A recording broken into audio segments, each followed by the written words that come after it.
আয়াত ২০ الذين يوفون بعهد الله ولا ينقضون الميثاق অনুবাদ যারা আল্লাহর সাথে কৃত অঙ্গীকার পূর্ণ করে এবং প্রতিজ্ঞা ভঙ্গ করে না।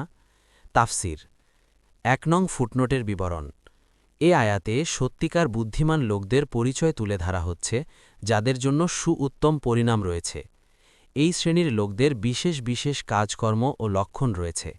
তন্মধ্যে প্রথম গুণ হচ্ছে তারা আল্লাহর সাথে কৃত অঙ্গীকার পূর্ণ করে, অর্থাৎ তারা মুনাফিকদের মতো নয় যারা কোনো অঙ্গীকার করলে সেটা ভঙ্গ করে, ঝগড়া করলে গালিগালাজ করে, কথা বললে মিথ্যা বলে, কেউ আমানত রাখলে খিয়ানত করে।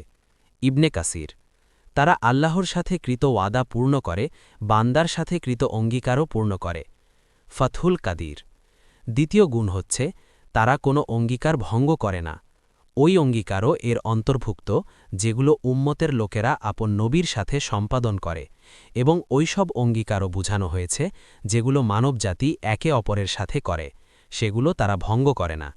অনুরূপভাবে অঙ্গীকারের মধ্যে তাও পড়ে যা করার জন্য আল্লাহ তার বান্দাদের নির্দেশ দিয়েছেন, যেমন ফরজ ও ওয়াজিব কাজসমূহ। অনুরূপভাবে তাও এর অন্তর্ভুক্ত যা নিজেরা নিজেদের উপর বাধ্য করে নিয়েছে, যেমন মানত। ফাথুল কাদির কাতাদা বলেন, আল্লাহ তাআলা অঙ্গীকার ঠিক রাখা এবং ভঙ্গ না করার কথা কুরআনে বিশদ স্থানে উল্লেখ করেছেন। তাবারি কোনো মুফাসসির বলেন, এখানে সুনির্দিষ্ট অঙ্গীকারের কথা বলা হয়েছে, আর তা হচ্ছে সৃষ্টির প্রারম্ভে যা আদমের পিঠে নেওয়া হয়েছিল। কুরতুবী তৃতীয় গুণ হচ্ছে আল্লাহ তাআলা যেসব সম্পর্ক বজায় রাখতে আদেশ করেছেন তারা সেগুলো বজায় রাখে। আয়াতের প্রকাশ্য ভাষ্য থেকে বোঝা যাচ্ছে যে এটা একটি সাধারণ নির্দেশ। সে অনুসারে এটার অর্থ এমন সব সম্পর্ক যেগুলো সঠিকভাবে প্রতিষ্ঠিত হলে মানুষের সামগ্রিক জীবনের কল্যাণ ও সাফল্য নিশ্চিত হয়, যেগুলোকে আল্লাহ ঠিক রাখার নির্দেশ দিয়েছেন এবং কর্তন করতে নিষেধ করেছেন। তবে আত্মীয়তার সম্পর্ক ঠিক রাখা নিঃসন্দেহে এর অন্তর্ভুক্ত। ফাথুল কাদির কোনো তাফসিরবিদ বলেন, এর অর্থ এই যে তারা ঈমানের সাথে সৎকর্মকে অথবা রাসূলুল্লাহ সাল্লাল্লাহু আলাইহি ওয়াসাল্লামের প্রতি বিশ্বাসের সাথে পূর্ববর্তী নবীগণের প্রতি এবং তাদের গ্রন্থের প্রতি বিশ্বাসকে যুক্ত করে। কুরতুবী চতুর্থ গুণ হচ্ছে তারা তাদের রবকে ভয় করে, যে ভয় তাদেরকে কর্তব্যকর্ম করতে এবং যা নিষেধ করেছে তা পরিত্যাগ করতে বাধ্য করে। ফাথুল কাদির অথবা আল্লাহ যে সম্পর্ক ঠিক রাখতে নির্দেশ দিয়েছেন সে ব্যাপারে তাদের রবকে ভয় করে। কুরতুবী পঞ্চম গুণ হচ্ছে তারা মন্দ হিসাবকে ভয় করে। মন্দ হিসাব বলে কঠোর ও পুঙ্খানুপুঙ্খ হিসাব বুঝানো হয়েছে। ষষ্ঠ গুণ হচ্ছে যারা আল্লাহর সন্তুষ্টি লাভ করার আশায় অকৃত্রিমভাবে ধৈর্য ধারণ করে। প্রচলিত কথায় কোনো বিপদ ও কষ্টে ধৈর্য ধারণ করাকেই সবরের অর্থ মনে করা হয়, কিন্তু আরবি ভাষায় এর অর্থ আরও ব্যাপক, কারণ আসল অর্থ হচ্ছে স্বভাববিরুদ্ধ বিষয়াদির কারণে অস্থির না হয়ে বরং দৃঢ়তা সহকারে নিজের কাজে ব্যাপ্ত থাকা। এই কারণেই এর ৩টি প্রকার বর্ণনা করা হয়। ১. সবরুন আলা তাআহ, অর্থাৎ আল্লাহ তাআলার বিধিবিধান পালনে দৃঢ় থাকা, এবং ২. সবরুন আনিল মাসিয়াহ, অর্থাৎ গুনাহ থেকে আত্মরক্ষার ব্যাপারে দৃঢ় থাকা। ৩. সবরুন আলাল আকদার, বিপদ আপদে নিজের ঈমানের উপর অটল থাকা। ইবনুল কাইয়িম মাদারিজুস সালিকিন ২ ভাগ ১৫৫। আয়াতে সবরের সাথে ইবতিগা ওয়াজহি রব্বিহিম কথাটি যুক্ত হয়ে ব্যক্ত করেছে যে সবর সর্বাবস্থায় শ্রেষ্ঠত্বের বিষয় নয়, শুধুমাত্র যারা একমাত্র আল্লাহর জন্যই সবর করবে তাদেরই এ সওয়াব। ফাথুল কাদির সত্যিকার অর্থে যারা প্রথম ধাক্কায় সবর ধরতে পেরেছে তারাই প্রকৃতভাবে সবরকারী, কেননা যারা সবর করেনি তারাও কোনো না কোনো সময় সবর করতে বাধ্য হয়, আর এ ধরনের যেহেতু অপার অবস্থায় সেহেতু তা গ্রহণযোগ্য নয়। যে সবর ইচ্ছাধীন নয় তার কোনো বিশেষ শ্রেষ্ঠত্ব নেই। এরূপ অনিচ্ছাধীন কাজের আদেশ আল্লাহ তাআলা দেন না।